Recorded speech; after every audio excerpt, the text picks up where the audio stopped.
Cash-strapped Sri Lanka announced a 2-week halt to all fuel sales except for essential services and called for a partial shutdown as its unprecedented economic crisis deepened.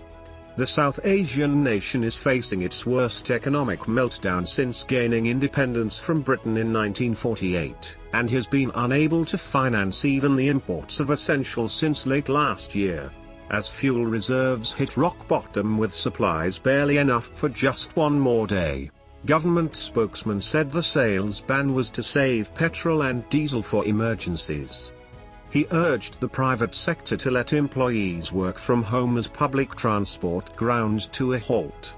No fuel will be sold except for essential services like the health sector, because we want to conserve the little reserves we have, he said in a pre-recorded statement.